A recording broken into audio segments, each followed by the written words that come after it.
Hello दोस्तों, नमस्कार। स्वागत है आप सबका है आपके अपने YouTube चैनल स्टडी कैफे पे। दोस्तों, आज हम देखेंगे कि विदेश में बार बार तिरंगे का अपमान क्यों होता है। दोस्तों, अभी कुछ महीने पहले ही खालिस्तान समर्थकों ने लंदन में भारतीय उच्चायुक्त की इमारत पर हमला किया।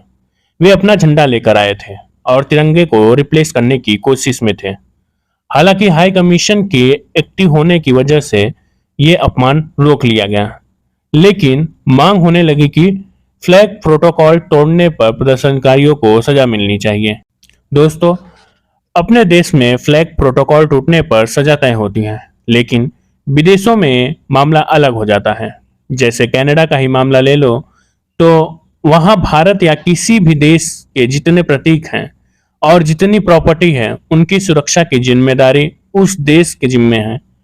अपमान होने पर वहां की सरकार से स्पष्टीकरण मांगा जाता है कि सुरक्षा में चूक कैसे हुई। ये सीधे सीधे वियना संधि का उल्लंघन है।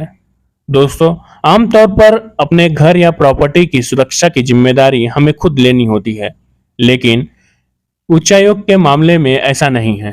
Vienna convention on diplomatic relations के तहत कई ऐसे नियम हैं जिसमें डिप्लोमेटिक प्रॉपर्टी की जिम्मेदारी वो देश लेता है जहां ये प्रॉपर्टी हो।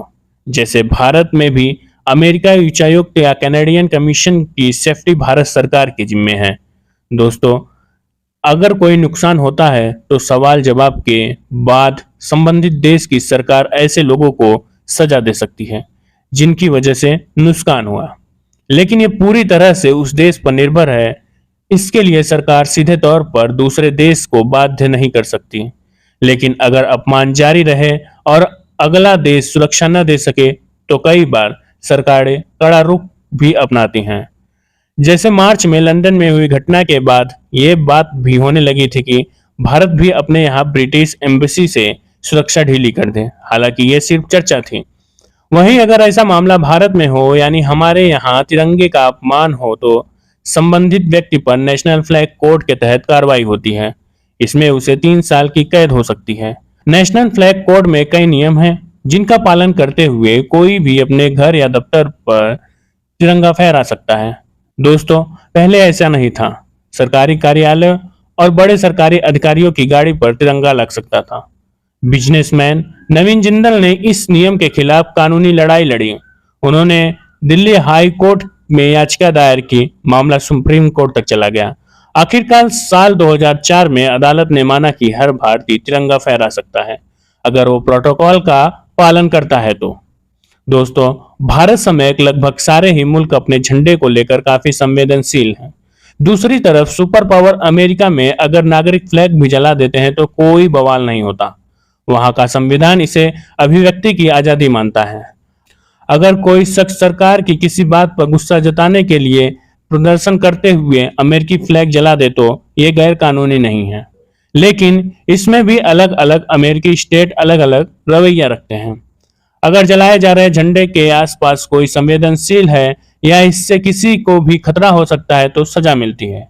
एक और बात, फ्लैग आपका खुद का खरीदा हुआ हो तो आप इसे जलाने का हक रखते हैं। किसी सरकारी दफ्तर या किसी के घर से निकालकर झंडा नहीं जलाया जा सकता।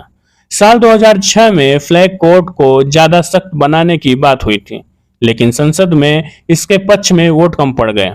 मतलब सीधी बात है कि फिलहाल यूएस झंडे पर उतना कड़ा रवैया नहीं रखना चाहता। दोस्तों, यूनाइटेड किंगडम में क्राउन को लेकर तो बहुत से नियम हैं, लेकिन फ्लैग कोड उतना सख्त नहीं है।